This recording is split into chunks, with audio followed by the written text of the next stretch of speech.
சாய் பக்தர்களுக்கு என் அன்பு வணக்கங்கள். ஓம் சாய்ராம். என் அன்பு குழந்தை, இப்போது நான் உனக்கு கூறியிருக்கும் வார்த்தைகள் முழுமையாகவும் சற்று பொறுமையாகவும் கேள்.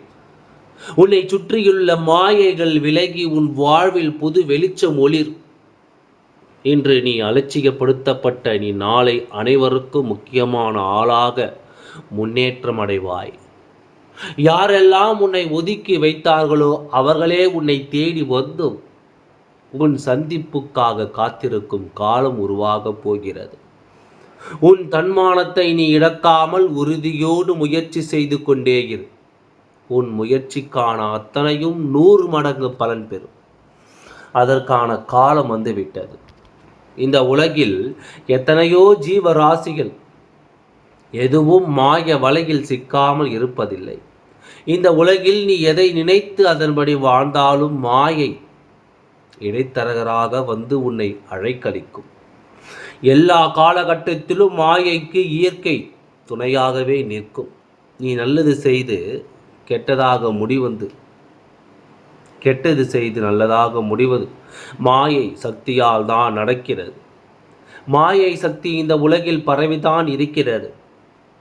உன் வினையை நீ அறுவடை செய்தாலும் நிகழ்காலத்தில் நீ வாழும் பொழுது இடம் பொருள் ஏவலை பயன்படுத்தி உன்னை உயர்த்தவும் தாழ்த்தவும் செய்கிறது. இதை நீ எதிர்கொண்டு தான் வாழ்ந்தாக வேண்டும். நிகழ்காலத்தில் பல பாடங்களை உனக்கு கற்பிக்கிறது. இந்த மாயையை வெல்வது எப்படி? மாயையை வெற்றி கொள்ள அதிகப்படியான சகிப்புத்தன்மை, நம்பிக்கை, நீடித்த பொறுமை தேவை. அதை விட மேலாக சற்று நிதானமும் புத்திசாலித்தனமும் கட்டாயம் வேண்டும். எது வேண்டுமோ தவறாக நடந்துவிட்டாலும் உடனே அதை சரி செய்து கொண்டு அதை சரி செய்யும் வேலையில் இறங்கிவிட வேண்டும். கெட்டது உன்னை அடையும் போது வேகம் அதிகமாக இருக்கும். நல்லது வேகம் குறைவாக பயணித்தாலும் சோதனையை சந்திக்காமல் வெளிவராது. இதை ஏற்கும் முடிவு நீ ஏற்று பக்கத்தில் உள்ளது.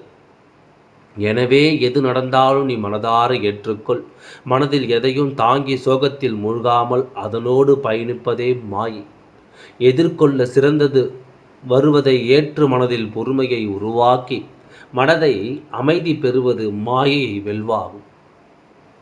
நற்செயல் சிந்தனை உன்னை உயர்த்தும். மாயை உன்னை வெல்லாவிட்டாலும் வெற்றியை அளிக்காமல் விடாது. உன் வினை உன்னை துன்புறுத்தி உன்னை அடைய விட்டாலும் அது மனதாறு ஏற்றுக்கொள்ளும் போது அது வினையை அறுக்கும். கடந்த காலத்தையும் எதிர்காலத்தையும் மறந்து நிகழ்காலத்தை உண்மையாக வாழ ஆரம்பி. நீ செய்யும் செயலில் ஏதாவது தவறு இருந்தால் மீண்டும் அது வராமல் பார்த்துக்கொள். தவறு செய்வது இயல்புதான், ஆனால் அதை மீண்டும் மீண்டும் செய்யாமல் பார்த்து கொள்வதே புத்திசாலித்தனம்.